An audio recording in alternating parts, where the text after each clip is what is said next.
Tuli nkereye wa bintu bibiri nkereye wali banafe banange ba mafia mbadde mbalabe wange ku macha nga bali vyowenga programu yange je nayogedde ku paal kakati wenviriddeyo nga bali akyamisana naye banna Uganda nze kyembasaasirako kiri eki tikugamulinga mu okujja nga aliwo abawadde ssente nga aliwo mafiya abawadde ssente bwe musobola okuvaayo nze ntuluulira atunda ennyama wano ani agigula kuba nfuufu njereere if you calculate ab'amaduuka abaggaddewo n'ebintu byabwe ebifudde bya mmeka naye nga isu eryemu butwakita buli bumeka wano oluguudo olutaliiko wakunyiga ttaka nibulayo abasajja abakambwe abalinnya nebakuba abasajja abo nebakuba obukyayina obo nebakuba obusiiri obo nebakuba obuwala obwo ne budduka enguudo zikolebwa kiro competent companies naye sente bamala ozirya no bano abasajja kati sente bazirya they have a tractor bagiina naye bizinesi eguddeawo wonna naye nibulayo abasajja abalinga mirundi 5 ne bakuba embooko abali ku tractor ne bakuba embooko kuba bwe mubakuba badduka ne battayo erimu balya ssente ne baga nti abasajja bakambwe but you are going to blame Museveni. Can you blame Museveni? Does Museveni read through the tenders? Kana katabo kalaba kano Mafia. Yes. President Museveni bamugamba tulina okufuna radio ne TV sets abaana basomereko ne baddira kanagisi ne bakawa ssente ne kakuba ebigezo by'abaana kakoleki how nababuuza nti oba abaana basomera nnyo ewaka kati bakomengawo bakola ebigezo Radio. I can teach my children. Yes.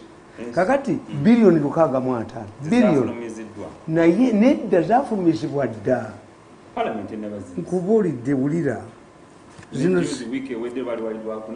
zino sente nkubuulidde bakitemamu ebitundu bibiri tezimu zikulibwe bweru tuwagirire baloko kakati pulezidenti agenda okulambula nga factory ekola baatu nga baleeseyo obulediyo butono naye ate bano botujja bano tulina obakwata ennyo kuba bamanyiddwa ba ministry ya education tubamanyi tumuyina gye mugenda kuddukira kakati bwe kye basooka okukola bakugamba nti procurement reference number Ministry of Education preparation for bids. You are requested to quote for these items by completing, signing and returning the bid sheet in this part. The list of supplies and the price schedule in the part 2. You are advised to carefully read the complete bidding document, including the special conditions of contract in part 3. Contract before preparing your bid. The standard forms in this bidding may be retyped. Where an submission of bids should be submitted to the address below, no later than the date and time of the deadline below. Let bids wali otegeeza ki Ministry of Education bino bintu nabijja mu Ministry of Education wali wabawandiikako dda. Yes, ntedi gonte ziriyo kuba wobategeera bano abasajja ababbi tikakati ne mu Ministry ya Lands bayiga amagezi abo muzeitama tujja bagatta lumu sabanga toyina sente zino kakati bano baweereza ebizibu byabwe ku nsonga y'emyoga naye kasooke tutandike muzeitama leka tusooke tutandike ate basiru. How can you start stealing money in the Ministry of Education under First Lady? Tugenda bogirako maaso awo tugenda bagatta wamu n'ab'emyoga naye kasooke tutandike n'ensonga y'ono omukyala ali ekitende nzeitamale katusooke ne ensonga y'omukyala ali ekitende. Omukyala ono yaweereza ekizibu wiiki ewedde ku Sunday yaweereza message ku namba gye twatadde ku TV ya FAO omukyala agamba alina muwala we yasomera India era nga yafuna diploma mu nursing ne midwife okuva India. Then omukyala agamba nti muwala we yakolerako ku Victoria Hospital okumala ebbanga naye ne bamuyimiriza olw'ensonga yali talina license emukkiriza okukolera wanene Uganda. Agamba bino byaliwo omwaka gwa 2018, so kuva 2018 mpaka wetwogera kati 2020 omwezi ogw'Okumi omukyala agamba muwala we atudde waka talina office gy'atatuuseemu tamanyi waatandikira. Nayogeddeko ne Dr. Ebuku, President wa Uganda Medical Association UMA. Nambako ubaka buyampadde ngenda bwogera maaso naye kansooke njogeremu n'omukukunavu Joseph Tamale Mirundi. Bw'oli bw'aba asomedde wabweru ng'akomyewo okukola wanene Uganda ng'omwana ono omukyala bw'alina muwala we procedure ebeera etya? Nze ndaba dokita ba medical doctors babiri naye what I know nti nze abaana bange nabagana okukola mu gavumenti obujozi oba omubaali bamututta obaludde oyuddeera n'oyo nga balabyekubo ate yasaba simanyi. I don't want my children to work in the government. Why? I think there is a requirement oba okukolako mu government. The second problem gye tulina mu Uganda ti abaana abo bamala emyaka 5 nga tebalina speciality. Abavudde obwe is a general doctor. Kyobula president yali aleese abacuba wano basomesa abaana bano abaffe speciality.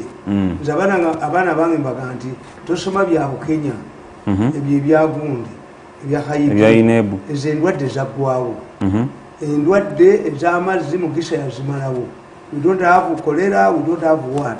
Kati abaana bange mbagamba musome mugende bweru musome speciality emitima egyo biki ebyabagagga. But I don't think nti etteeka erifuga abasawo abo lifaanana ne balooya.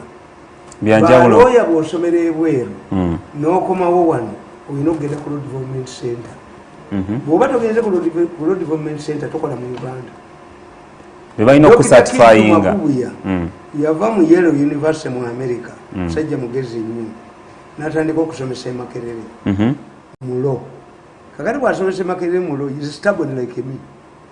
To be stubborn, controversial, you must be highly intelligent. Kiddu Makubuya, Kirunda Kivejje, Kirunda Luwuliza Kirunda, akwata omwana we, amugamba mbu ye alina diploma mu law, asome emyaka 2 e Makerere. Olwo nga basoma emeka? Esatu.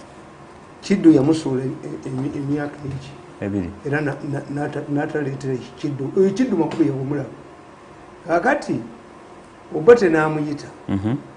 N'amugamba Kiddu, buli omukulembeze lwagaba obuyinza alina obuyinza bwasigazaako. Nange obuyinza bwe nakuwaako nange nasigaza nga chansala. Omwana wa Kirunda mukkiriza ayite ebigezo. Kiddu yalizaininga Makerere. He resigned. Kiddu Makubuya n'asuulawo omulimu. Yagusuulawo n'agenda. Kati naye yasanga mu kizibu nga talina chambers mwasobola kukolaki. Kiddu Makubuya, a PhD man who was lecturing these people, humbled himself and went to the law school. Naddayo ku LDC. Yes, wakapobulo yalimu wano nga takolerawo. But what did you say? When you studied law in the Commonwealth, yasomera ebuyindi wanaakola mu Commonwealth. Mawanga agafugibwako Munnayuganda, kikwata ku Munnayuganda yekka. Kakati what I don't know, obanga mutwala abantu ebuyindi nabagamba President Museveni nga bamaze omulemesa abacuba kuba baali bakuuliramu abantu organism mu malwaliro nga they could not do it under the supervision of the Cubanese. Yakwata abaana 30 n'abasindika ebuyindi buli semester ya mitwalo gya $5 abaana 30 batwala 10 nga ziri bazibba. So koleke abaana 30 buli semester emitwalo 5 abaana 30 batwala emitwalo 10. Abakanudde amaaso bwati ngwabye mu kalulu godduke nga mbyogedde mu kalulu oyinza okuddayo bati bakutta abanyankole sente abaana ate n'abaakomawo nga basomye nabo ne babagana okulaba Museveni because you ask them how many of you went to India.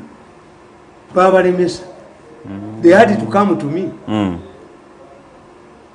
Ekumi le batwala tebereza amakumi abiri bagabba tegafuna sente baziranga mu State House. 20 times $50,000 nga semester ziri bbiri oyo omubbi yali asente mmeka kati anoonya obululu. Ne waliwo we bataliridde wane ne kakati kyenkubuuza anti tebategeera kubanga wali tutta abaakabirayo bokka ne bafuna speciality wakiri wali tutta abaakabirayo ne bafunamu neggwanga ne lifunamu. Yes, you have blocked Museveni from bringing the Cubanese. The Cubanese are there in Kenya. Kenya mara ne bakkiriza kubanga what we wanted from the Cubanese speciality. Ate Cuba bwe yali traininga African gundi abakola mu developing countries. Aba Cuba training yabwe yanjawulo. These Cubans are different. Omanya abasajja abo babala. Kyanjalo kiki bayina? Kakati bwogenda e Moscow n'osoma bayinza okuteeka mu Lumumba University. Lumumba University was intended to train African students. Era in many cases bajjanga n'abakazi abaki abalasha nti wasoma omukazi omulasha was a police, an official police by KGB nti omukazi oyo omulasha mwe mugenda okufuna emirimu egy'amaanyi mu Africa ekitegeeza omukazi aketta uli minister okumawo n'omubuulira. It was a strategy by the Soviet Union to impose a woman on you. Basomeranga mu Lumumba. Kakati na bano abacuba bakola university specifically for export. These are highly trained medical doctors. Wano babalemesa. Kakati president agandi mugende abana makumi ng'oli ali. So kulike president yali abalesenga ba specialist kusomesa ba wano oba kukola. Nkugambye nti omwana ave Makerere emyaka gyeki nga talina specialties general doctor. Yes, okujjako dentist nabana ab'ennyindo simanaki. But otherwise others remain nga ba general doctors. Kakati kyenkugamba where I don't understand I will ask whether a medical doctor who trained somewhere else must go to the medical school first. Wanjogeddeko no Dr. Ebuku, president wa Uganda Medical Association. Bibino byanzizeemu angambye asose nampereza link abamu abagala okwewandiisa online eri www.umdpc.com. kati namala nangamba bino byeweetaagisa weetaaga bachelors of medicine and bachelors of surgery ne weetaagisa letter of recommendation from medical school. Let me say baganda omukyala ali mwana abadde India weetaagisa eyo certificate ne weetaagisa national ID ne MB eno jensosi wago transcript okuli results ezakuweebwa mwere essomero lyobaddemu emitala w'amayanja. Then requirements zino n'ozitwala ku Uganda Medical Association. Nenjogerako n'omusawo omulala n'angamba nti bw'oba oyina diploma okomawo waneeno n'ogenda ku wana gundi aba Uganda Medical Association ne bakuwa certificate ekukkiriza ogenda okukola internship ku ddwaliro lyonna okumala omwaka gumu then bw'omala ne bakurecommendinga. All that is bureaucratic and rubbish. Why is it rubbish? It's rubbish. Why? Where it is I think we're in a country that needs to follow procedures. That's bureaucratic and rubbish. You are taking your patients to India. Is this medical man telling us that in India they are represented in the supervision of their medical students? Mugambye mukwata abantu bamwe wano abalwadde nabatwala e India ne mubatwala e India mubajjanjabe. Do you ask the academy bali e India mu abatwalayo abalwadde bammwe e India? Is the medical association in Uganda represented there? That is a very fundamental question. So if you take your patients there nga temuli involved at all in the training of Indian medics, why do you believe that somebody who was trained abroad must come here and undergo? What type of heads are these? These were set up by Bund. I don't know whether that doctor is aware or anybody is aware in the medical association. Let me tell you, at independence, we did not have a single qualified medical doctor. Ku myaka 1962. Obote said, look here, all medical assistants should become declared medical doctors. Hey. Chiseka became a medical doctor by law of parliament. Dr. Lumu, those type of at independence. Yes. Obote went to parliament. Parliament passed a law. Nti abantu baffe babatulako from the level of medical assistant. Abazungu babadde batutuddeko. They should be declared medical doctors without sitting a single. But abantu bameka. Ngaba nabakuulamu organize. Toina na kimu kyomanyi ne bakwasa empiso. Anti kubuulira baali ba medical assistants. Under the supervision of the British. Era Makerere University, yali kuba mu East Africa to allocating. Makerere University was supposed to be for medical doctors. That's why awo wansi wali wagenda kubeerawo tano okutuuka emulago ba medical doctors abava e Makerere. Okuva mu Makerere paka omulago. Was for social sciences. What happened? Nairobi was for engineers. Serving a system zichakola. What happened in Zaitama? What is the logic behind? If you tell me that this nurse should go to hospital, apply for a job, go to hospital, start working, and is supervised by a qualified doctor. If she's found wanting, disqualify her. Kubanga when they tell you, I always tell people, nti mu Uganda bw'owulira bye boogera tukita euphuism mu propaganda. Euphuism means a diplomatic way of telling somebody something bad. Euphuism. Awo poliisi ekuteyo abantu bataano bagiyambe mu kubuulirira kwayo ng'embooka ebaliko. Abatano be bakutte. Ndi police bakutte. Bajambe mukubulira kwayo. Kakati I tell you, nti when a judge tells you that you have the right to appeal, is like saying that if you fail to buy salt from a shop, you can go to a nearby one. Do you know what they mean by appeal? Appeal means nti ebintu ebyo nanga abasinze mu ttaka ajja kubidestroying. An appeal takes 10 years or 20 ebyettaka nga tewakyalina kyobuuza.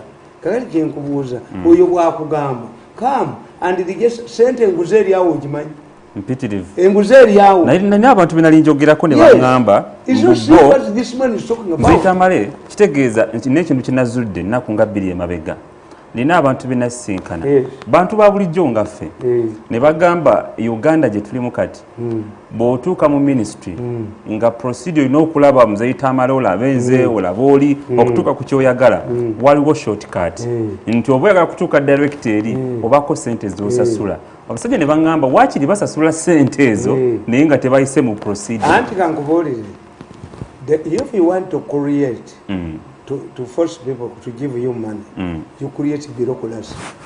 One day, try to get to Nigeria. Nigeria, what the younger passport you to take $10 of immigration bakubiremu.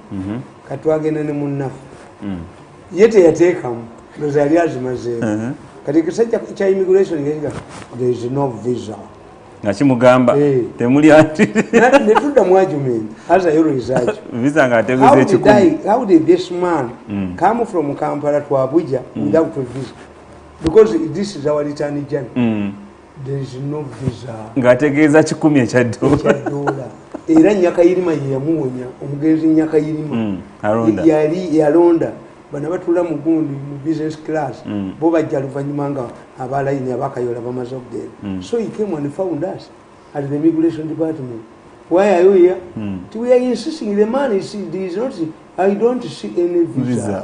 There is no visa. So ngati yazze nga ino okud nibo Nyakayirima yakwata $10 n'akiteeka wa naye e Nigeria waliyo omusajja nga bamuyita gundi Jeno Muhammad Mutala yasanga Nigeria bokka malanga wano nati wano kisuse Mutala n'abambaza corruption is bad.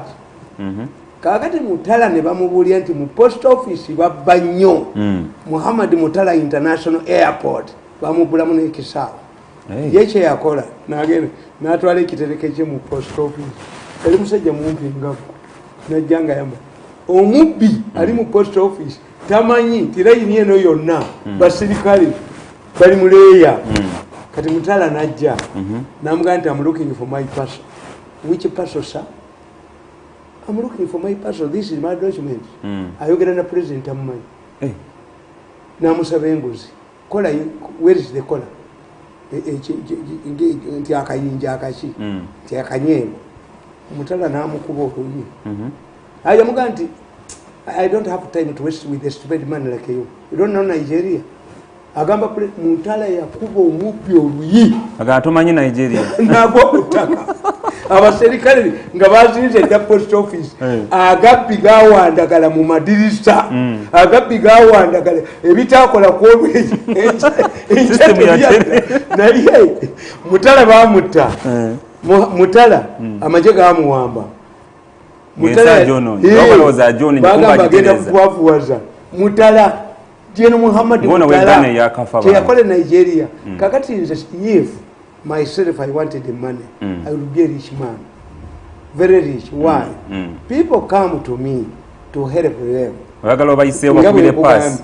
Kati mulandizi. Bakolagana bana balako government. Okuzimba ekizimbe kyo no bakola luguudo baki bayina amount of money gye bataddewo. Ekyakukiriza nga bano boobalaba bano abasajja bano balaba bakugamba nti omuntu ayagala okuleeta radio zino radio za president the bid security amount was bakugamba the bid security amount was Uganda shillings 380 million and not 400 million as had been stated in the advert. Olwo baali bamaze okutegeera nabo tebaziina. Olwo bakendeeza bagamba twali tugambye bina kati bibe bisatu ani abirina bids okuteekayo okusaba. The schedule of activity in the bidding document shall be followed, not the one in the advert. Olwo bakyusizza negwala abasajja obategeera otya kakati nga bakugamba waliwo we ne bagambira nti olina okuba ne 17 billion to bid.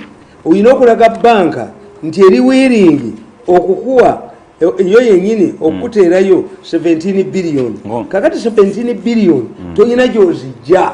First of all baagala okutegeera banka ki eyazikuwoze bo bagende babakange ezibadde ezizo mbazi why balina akamiro kana akabinja tekabeerangako wano mu babbi kati awo yennyini amuzeyita mala katuve ku nsonga ya yono omukyalo alina muwala we omusawo wabula nejja nnyo okwogera because this man what he says that he should go to their office the medical association and medical association atugendeyo atwala academic papers ze ndoza nti bamusupervise ekyennaku omukyalo nagamba nti empapula ze bambi bazimuggyako original certificates bazimuggyako baliwa aba Uganda ono wakuddwaliro gye yali akola ku Victoria Hospital agamba bazimuggyako bazivomiting kubanga naye nze n'omukisa family yaffe era omukisa omwana wange yanneewaggulako nze ne bagamba ffe tetukola slavery okukwata etikiti y'ennyonyi nzikuwa n'olunda enkoko kakati babeera mu gurupu eyo n'agenda ne bamuggyako obukadde oba abiri yagenda bweru yazijja wannyana kakati bw'abalaba erinnya Mirundi sajja omubbi yali abatwala n'amugamba ti Mirundi ono ye kitaawooni omusajja omukambwe tiye namuga kati kwe kankubuulire bw'otagenda onzitira ddiiro na bano bajja kubuuka naye gwe kankuwe ne return ticket bwe mutuuka gye mulaga gwe passport yo gikuweeko kati tulina olinyenyinya okomewo. My son returned, others were arrested for going to kiza tutya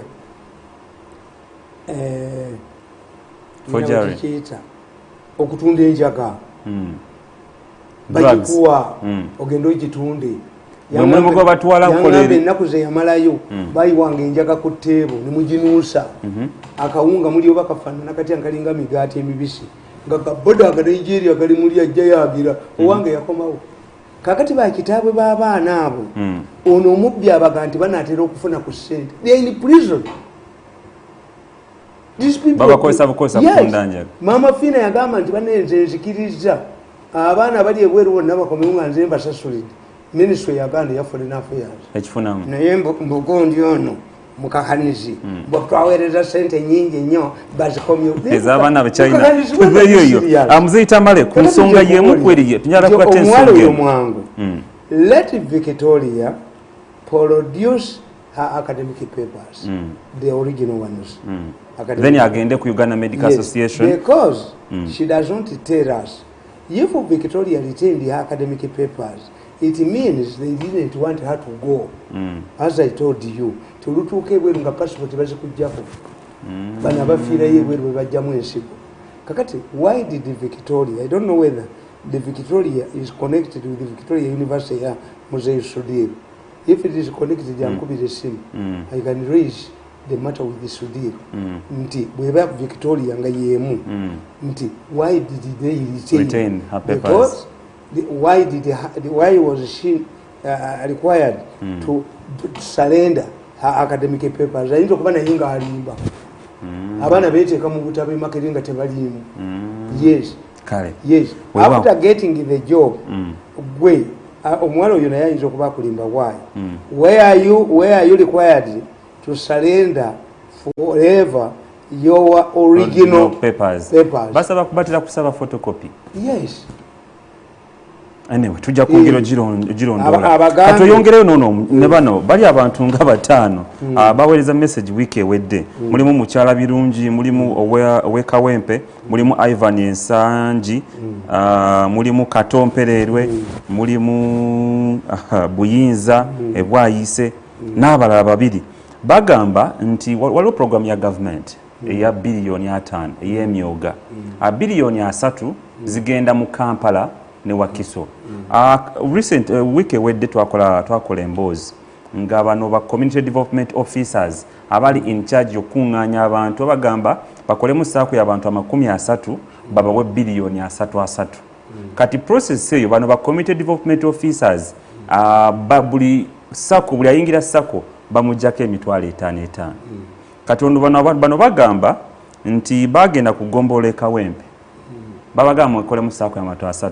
Batuuka eri nga procedure ndala nnyo bibalanga sibali sibibuugira. Nze I'm not sympathetic to anybody who wants to get free things. Free? I have never used to free things. No project ya government. In fact, for me, whether government or not, in fact, for me, the way I was trained, ngandi mwana muto, we used to fear free things. Era batugamba, when the deal is too good, think it twice. Kakati njagala okubuuza nze nabagamba Kasolo ndiko kyawe. Every time I see Kasolo mulaba agenda mu kkomera. Buli omulaba nga akoba ekintu ky'emyoga. The mafias could not allow a man like Kasolo to handle these billions. What's wrong with him? Tumwebaze yali badde nazo no. Nayo yani okutira okwogerako. No. Bali badde nazo. Kakati mmwe nti Museveni's good intentions nabagamba tinde natambula ne Museveni emyaka 14.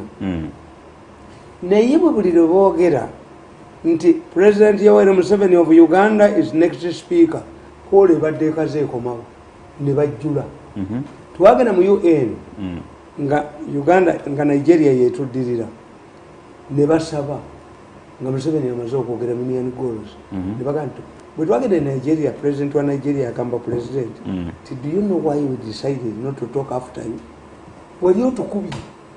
Speech yaffe yonna wali ogikubye. Museveni yababuuza. You were here lamenting about $1 million. You Africans believe in witchcraft. Temuyina structures temuyinaaki.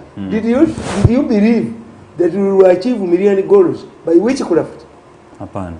N'ababwirira what is necessary and what was not done. Kakati kyenkubuuza Museveni ono netugenda e Zambia. Omusajja yatugamba twasangayo gundi Rupia Band n'agobamu baminisita be bonna because he was facing an election naga this my lecturer has come like a student in a university nze bali bampadde n'omulimu ogenda bakolera Zambia emitwalo 10 buli wiiki nalyayo wiiki emu nenkomawo nembaga bagenda bawangula mu kalulu I came back kakati kyetubuuza why is it that Museveni's good policies why don't they work? Percolate on the ground. One, Taina ba disciples. But take a solo. Andi kugenja abali muyambi babbi.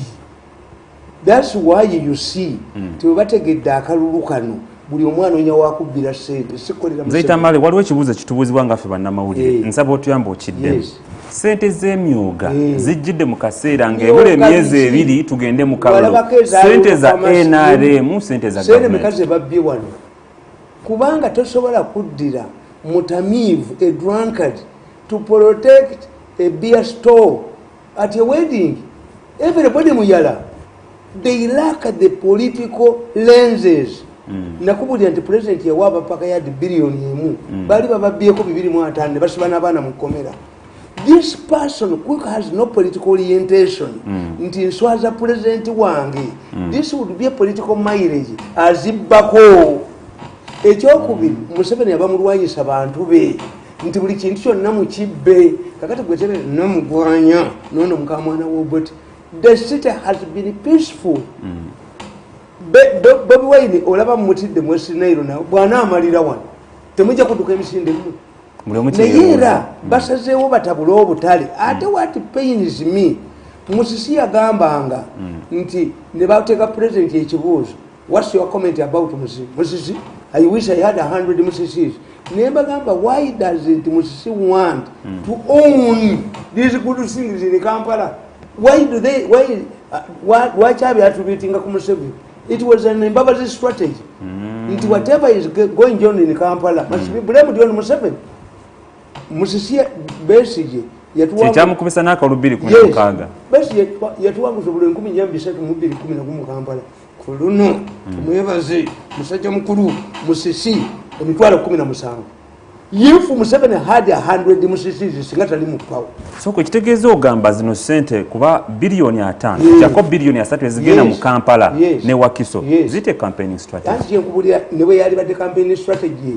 ebakuba campaigning strategy nga bategeera sibabbi zali tuuse nayona alwana nnyo namugwanya ne group ye omukazi n'aleeta basi omugagga omuzibu omuvundu n'akuba ebikoyi n'obujozi bwe aleete basi ajjako abantu emirimu musajja mukulu najjako abantu emirimu to create a mass of unemployment people bajjako Museveni kuba abamulwanyisa babe bamunju nti buli kyakola kyonna akati kankubuula yefu Kayongo and others nekakoze nakasero have been mistreating the people. Kayongo one of Owino. Yes. Did you see an uprising in Owino?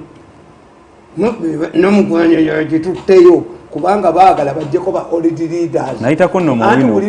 Baagala bajjeko ba old leaders. Sente zijje no mugwanya bazidde. Kuba naita ko Owino wiki ewedde. Nganji jogerako n'abantu. Abasinga n'obungi namugwanya mu wino kyenda ku 10 n'asente yange gye bayita namugwanya kyenda ku 10 tebalina buzibu ku Kayongo nebeebuuza they are incited billions jingo b'instrolize y'ababbi bwabwe kakati muzeyita male what type of political leaders muna Uganda alina okuganyulwa mu sente z'emyoga akoze atya yes anti gye nkubuulira nze first of all sibirivingira mu kyabwerere if I want a loan I don't have a loan I don't have an overdraft. Goyinza okuba oli bulungi ne bana abantu abeetaaga sente zino bali bubi myezi mwenda bali ku lockdown bagenda zifunako ababbi abasamye bati gwasamye ko gali nga gonya kyoga zigenda bayita mu buyisi era kati ekibalwanyisa neewunyiza omukazi gwe bayita nakale era nze ngambye ekisanjo nti mwe musoma eddiini oyo muwanika amagulu emulago ninkawanika omwana oyo kisanja alina PhD President yamuleeta mu Kampala namuteeka mu office ya Nakyolo akakazi ako kagambye nga bayinfluencinze abalokole kuba tebaagala Kisanja agaba ssente kajjoka bujja buzibbe bagambye mu Kisanja yagenda n'ayita ba pastors n'abajjako ssente mubalabe Museveni. Is Kisanja pastor? Do you think a sensible person can get money from Balokole who can have access to the first lady who is in Mulokole? Napalimo ulifa lumbechi bwina mali sempiti revenue oyo mwana ina PhD bali bamutwala ebweru okusoma ogenda okukola ye waawo ebweru nemugana no togenda beera wano muyambe president fetwage antete tetulida mu bakoli abasajja mu omwana oyo agenda okudda ewe omwami oyo adde bwe yasanga waaba ebijambi tunalya wogwe fena tulya wa Museveni bali bamuse kati kanda kalema kazene malisi yako nze nkwa ndemuliddamu okunereraku mujja kulaba omulalu atambule kamwe nze tamale bantu bawe last solution walking in kamwe ngeneke malisi yamu kakati nkubuulira ebyo byonna good policies za Museveni tebayinza zi implementinga zigenda kuba managwe. That's why muje mutategeera look what UPC was a party comradeship nti UPC akajola ka UPC katuuka ku kyalo akakumbi ka UPC akamyufu akakula enkolokolo najira bakeyo katuuka ku kyalo egali ya hero eya UPC yatuuka ku kyalo. Tell me one thing that has been distributed through NRM party structures ne yellow bicycle bajja zibba nkubulirawo oyange bagenda zifuira bazituma ko yellow bicycle zo nabazimalewo tazikulanga ke gali agasajja ne gazibba mu banko Uganda mu kifo ky'okugula mu company ekole gali tebagula ku kadeide sente ne bazibba tegali mu banka vuyo tegalumirwa government the UPCs. That's why abasajja ba UPC batikomya abantu because first of all UPC was widely spread mu gwanga monna nga abasajja bano bakangalas UPC kangalas balumirwa ekibiina kyabwe nti ekigwa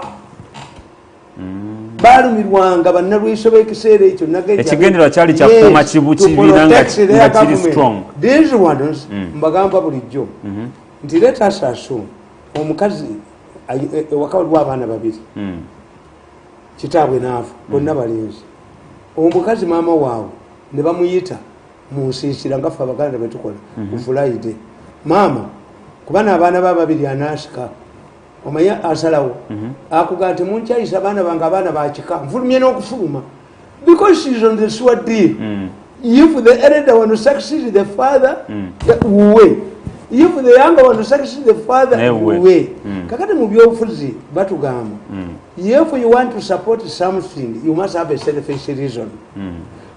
These people know nti balondera dda Museveni omusika nga wa family yaabwe akabona abantu mukundi era bapa mu family omu kakati bo Museveni tebakyamulabawo kyogambe mbala ekiwuka nekigwa mu nva kati ababbi batudde bandabanda babatudde ndesemba laba bafugitinga mbulidde boogera mbadde mbalaba nga boogera the president is going to suspend his campaigns akomewo Kampala akole structures empya tebaliimu tabaga kyobulaba abasiru bano bakoze akakiiko akaabwe mboze ngende nkole nkwaso Muzeitamale olabanga buli project ya NRM egwa kyogambe mbalasire mu kusambagala Muzeitamale prepare for take off bajja kukwatana buli project ya government NRM jerese eyitawo buyisi kyogambe mbalasire mu kusambagala ekikiika bano babbi. First of all, NRM bagizimba bubi. You cannot say in politics that you have an organization which is temporary. Mugendo. Nimuguvaamu ate nemudda mu bibiina. A party must have a future. Structure. You have to invest in something that will live longer. Kakati ekyokubiri Museveni kyeyafuna be yava nabo mu nsiko. These people are shameless. Can you say that Captain Mukwaya yemuwanika Captain 30 years is Captain? Are you not promotion? Mulenzi gwe ajoga abantu. Nalitono nachobe kumwali musejjo. I saved the nachobe from assassination. Gwoleta gwe mulenzi gwe. Kakati bo problem yabwe yeyo. Nti Museveni has good policies. Lwaki Papa aliye Vatican afuka kerezi? Simple. Nti faza wasiza tebamulinza Vatican. Tebamulinza Lubaga. Bagoberawo. Abakatuliki be bakusooka okugoba kakati yino government erina ba disciples What is your last word kubano bantu abemulugunya first of all sibikirizamu ngabo tobikiza ne ateri ababikirizamu bagamba bikola I know tikakati oyo baleta ono pyramids ne babba abantu ne baleta bitcoin ne babba abantu why there is no law ngabo ekugamba kati nti abantu ndi bogambi ndi chairman wa Electoral Commission chairman wa Electoral Commission ya ino buyinza chairman wa Electoral Commission the law was amended. The law was clear. Campaign is started on such a date, the end on such a date. The chairman of the Electoral Commission can extend the campaigns. Yes. Now, ye allow umwezi kati director wa sharia. Previously, the law was different. I'm not on that type. Whoever wants to get free things, I'm not part of them.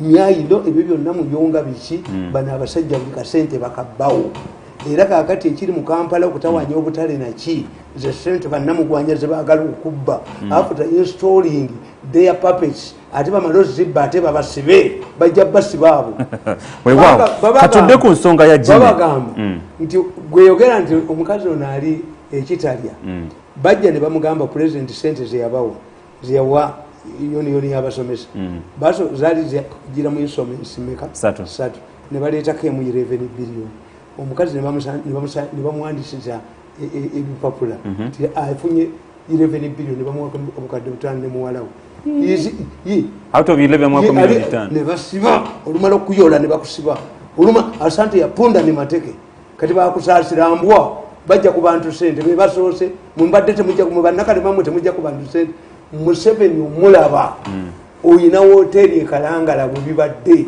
jogenda notekayo dola emitwalo 10 okulaba Museveni wanji ngoyogera kuba kusasira mbakube mbabyemu tulinde veyo so tugende ku nsonga Jimmy Mzaitamale I don't attend your meeting katugende ku nsonga ya Jimmy katonda yantonda kwekolera sente zange Jimmy Mzaitamale Jimmy agamba ati alina microfinance gyakolera nga sales executive bw'atwalayo omuntu nga maybe ayagala loan babakopa commission gwe bamuwa commission oyo agamba kuliko bamwana ne allowances za airtime biki kati abuuza sente ezo zirina okubeera taxed by URA commission we kuba bwe nasomye kunalabye nti URA sente zeekuŋŋanya muliko local service tax ne kubeerako pay as you earn ne NSSF omuntu wabanga afuna commission kaŋŋambe nkolera STV nfuna commission wange URA mujjako omusolo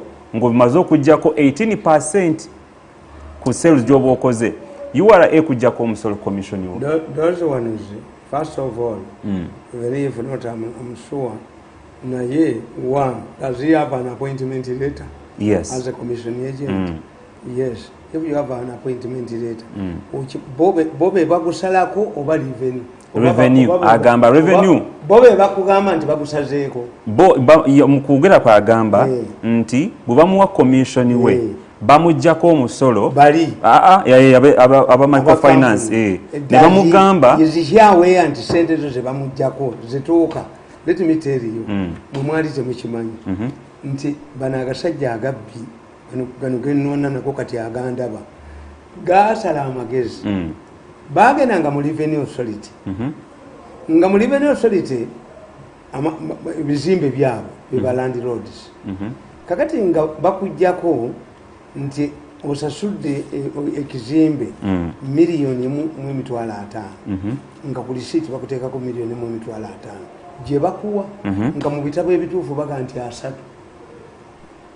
kakati kitegeeza 3 bwogajjako 18% zino sente nga bazibba abaliveni. That's why the president made the changes in Uganda revenue authority. And what it tells you, buli olabanga omuntu Museveni gwalonze kanagisi n'atamuwandika ko mu mawulire red paper n'etamuwandika ko ezo empapula zaabwe tegeera si member wa mafia.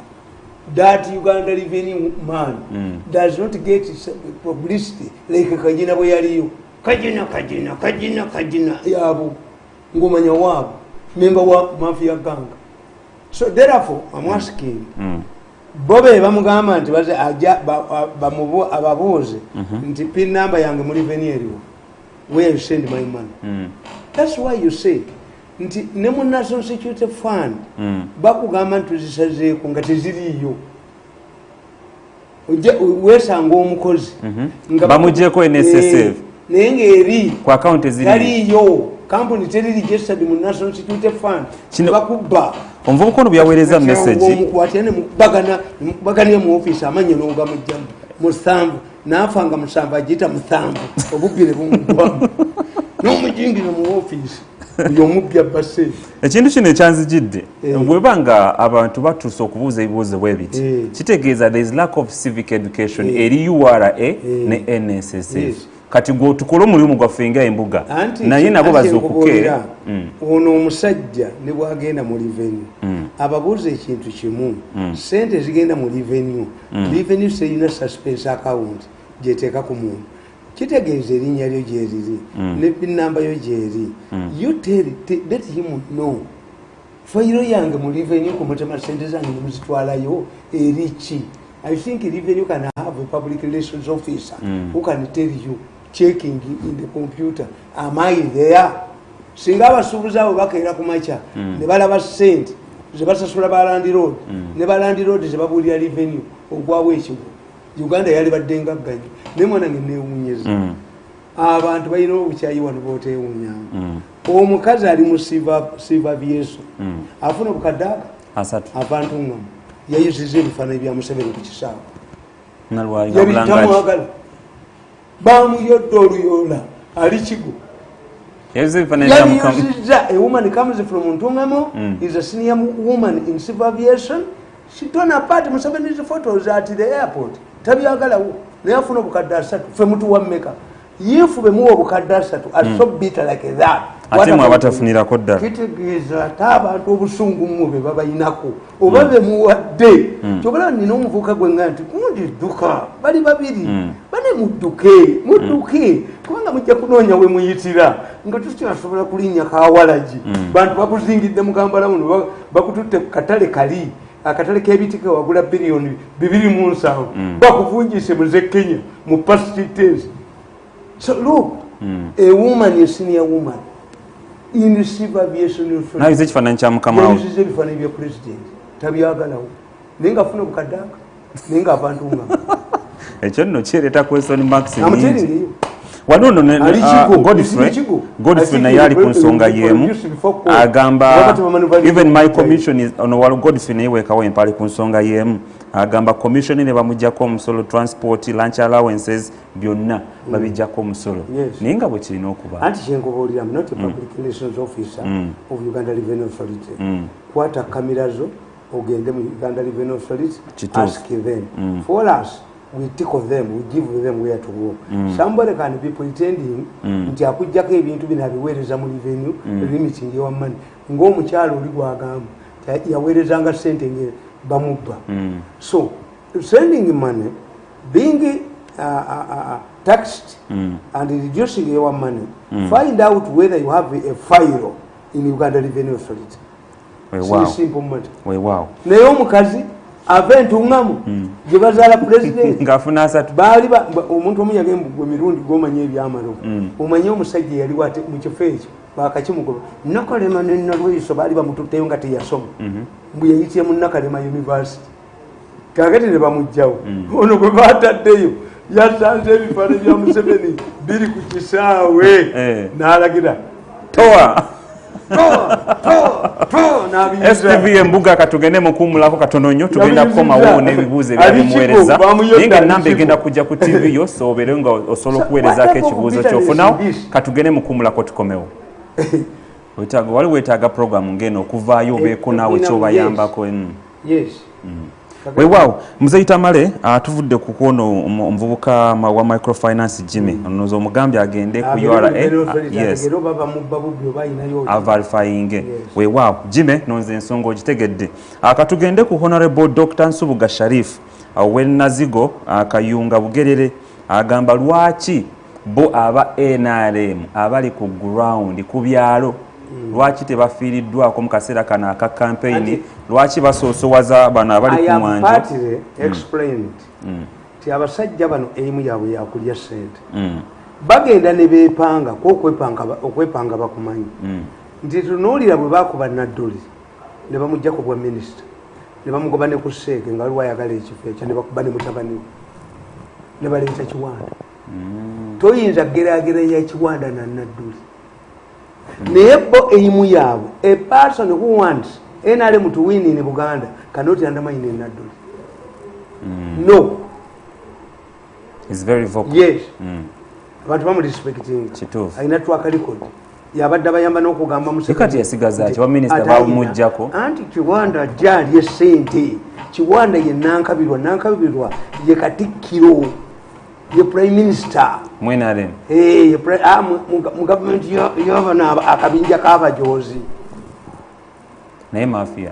Kakati nze nkubuulira. I'm an intelligent man. Oyo omulenzi agenda ajja kugaba akola ku faamu ye. Museveni cannot appoint me on any committee without informing me or writing a letter of appointment. This is fake kyabadde mawulire. Hoax. Mbubangeregeyeeko poliisa ate bajinga. Bwe bamaze obbikuba mawulire ab'NBS ne bajja baababulidde. Natutta ab'NBS n'ennyondo mu mutwe. Wakati baagala mbu omukulu asasuleye ssente fe mbwaze tugende twogere nga ye ssente ali wakafuuwa mikka abo twabuuka tukyatujuuka booti. How can I work with you? Nakyobeko mwagala abakolere baawa ali waka gaya namugoba ku mulimu. Are these the people you want? President Museveni no aina style mwakamunya eri scientific. In normal circumstances a person would appoint somebody who brings you votes. Politics is unique. Siwa myaka. Yimpulia nti Museveni mukadde ki. That's not politics. Politics is who can give you votes. Moya yina omusajja nga ye chairman wa KANU e Mombasa Nasiru ngati yasoma. Very powerful man in Mombasa. Era bwe yafa Mombasa teyaddamu. KANU teyaddamu kubeera n'amaanyi mu Mombasa. Moya yina omusajja nga bamuyita Mutisha, the king of Ukambani. Yali teyasoma. Era bamubuuza nga nti Mutisha wasomera muki? Graduated from the University of Life. These were not elite people. Tuyina be tuyita grassroots politicians. Abasobola okugenda mu byalo ne boogera. Naye mmwe nti mugende ku nyumba mugende ne nga abantu mwaba wakawunga akali structure akawunga akali mataka. President a meeting aba leaders. Mwaba wakawunga akali nedda mutwali Diana yabakulemberamu. Abawa yakawunga tebamumanyi yateeka ettaka mu kawunga akaponye agendiyo bamwasa omutwe. Abantu the normal circumstances the political parties would have people who can canvass support. Two, a political party must reflect okuja konge eri tribal must reflect national outlook. You must have national outlook. You might have vision. Yes. Oli ekibiina kya DP kyategeera nti Joseph Nyamihana Mulenga musajja mugezi nnyo kati mugenzi naye baanoonyanga bwe bamuteekanga mu kaliro tayitamu naye nga ayina ebirowoozo by'amaanyi nnyo Mulenga yawoza omusango gwa kyesiimira. He made the longest submission 14 days mu Uganda's history naye baamuleeta bwetulya DP yakirana mwalimu national chairman yali Boniface Byanyima Bwenje bani a party to reflect nti tulabikemu nti naffe tukola ki mwetuli kakati eno party y'NRM by strategic nga kulya sente not to canvass support but to eat Museveni's money, and after eating Museveni's money they run away. They have no straight tebajja tutya bamanyi omusika naye mbu waabwe kakati oyo takyewuunya nze mbagamba nti NRM gwe bw'ogikolera ng'okolerayo you are disappointed. If I'm a youth leader, I'm marketing myself. Kakati nze nzitowa.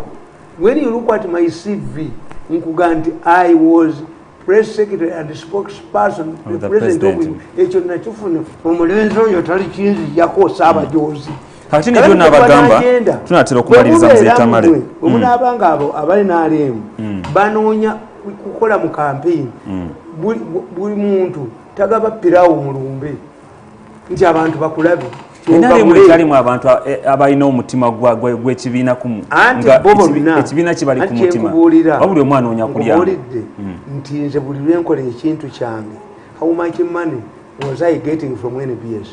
I was aware President Museveni yasasulanga NBS naye nga atudde bwati alowooza ndi musiru ampeereza abantu nabadde mbatta era alowooza ajja kuddamu anzibe no nali nkikola nga saagala ssente naye nga manyi nti nange marketing my ideas naawe ne marketing ekintu kyo kakati nze nabaga nti amwe a dog hunts for itself and master nze njagala Museveni nga muntu why mbagambye nti kasita kiba nga one of the reasons you should support something or somebody must be a selfish reason tinze buli tukuba akalulu mu Uganda nga olumala okulonda ngenda mutukula ku board I crossed my farm kasamwete have a farm across the border teminza kwetemera wano munsangawo stability ya Museveni gye nnoonyamu whether he has given me money or not and I can assure you nakola mu state house saganti ngafuna emitwalo nkaaga naye abe miliyoni asatu sibe bayuze ebifaananyi bya Museveni is commitment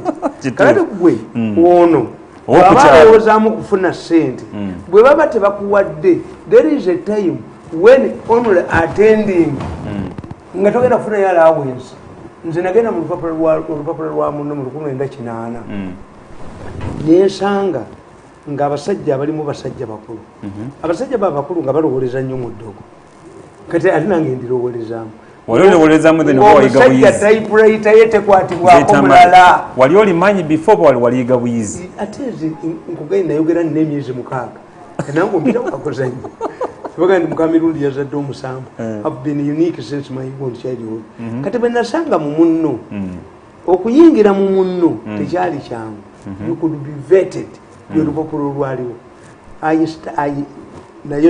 nasooka kutunda mawulire nzija nenjera ofiisi nenkolaki antiru lwe nayingira namala omwaka mulamba nga sibasaba musaala era nga nze kyenoonya kugendako mu palamenti kugendako mu gundi kugendako mu ne typewriter negulira yange oliyagala address nali njagala kuyingira mu kyokka this is what you people don't know I can come kubanga omwanange mugamba ti obadde osoma nga nkuliisa ku ssomero nga nkutambuza nkuwa transport if you go where woyinza onooyigira don't demand salary from them instead of waiting from outside you waited from inside bweyingira wali bakulowooze nti they exploitating you tolina kyobasabye kakati nze investment yange mu bintu ebandala nti mwenaaleemu nze nayagulamu amwe Musevenist njagala Museveni nga muntu bwakoma bwenkoma Museveni agenda ku ssaawa 2 ku 8 tondabayo sijja mukolera gavumenti kakati nga tumaliriza so this man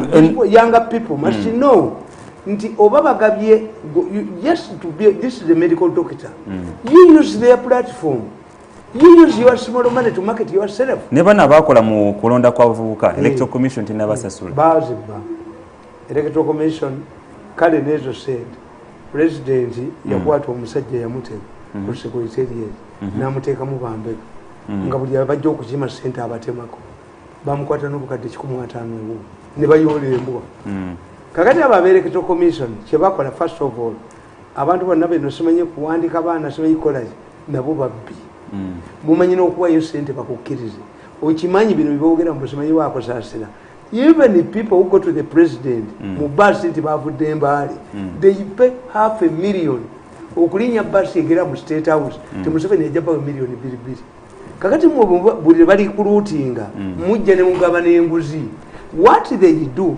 sente bwe bazijjayo bazibba bwe mujja nga mulowooza oba nange NRM njibanja $5 million let me tell you mumanyi lwaki media ya Uganda teyagala Museveni buli mulundi yes omuvubuka oyo akolawo ka kampuni ke naga nti agenda okusasula amawulire kakati wano mwasobola okufunayo search and search naye mwazifunirawo ku bagundi bagire ewalala wonna yabba nadduka covid nabba nadduka kakati gwe ne kalediyo k'omukyalo NRM yakateekako ebirango nekabba teyakasasula. That's why they are hostile. Wewa kati no waliwo ensonga muzeyita male nga tugenda tuzalira kika emu yokka kuva muzeyita male alonda akakiiko kalala kaki let him sit down akakiiko k'omuwanika atuule asooka asasula amabanja g'abamubanja amabanja hajati mukwaya ge yaleka. The media is bitter. We have a poor media. Nemujjanga wano nemulanga ebirango nemukola mutya nemulowooza mubanja miliyoni 4 nemwewala ne mu banka ne badduka nazo. Kati no waliwo ekibiina eno mboozi ya Sunday Jam muzeyita male mboozi ya Sunday Jam waliwo ekibiina kya chama kya wazazi bao katwe balina ettaka bano mboozi nno mpanvu biviira ddala wala birimu abasiraamu birimu eddiini so balina ettaka investor ya kibangamba bya Sunday Jam nengenda birondoola President nga bamukunganyiza bamakanika b'omundeeba nga basimbe miliyoni 5 kati babafulumanga engumi tevuga konze kiki bagalako commission nga mbabuuza mwekubira ki nti miliyoni zaffe 5 naganye tuwaako omusajja nga nti kankubuuli nabawadde emitwalo 10 bajje mu State House bankubire mu ngalo si bammemba bange yakuna ne kuba amakanika b'omundeeba Uganda weewaawo abamu abakyama kya wazazi ekibuuzo kyammwe nkifunye era Sunday Jam tuyakikolako ku Sunday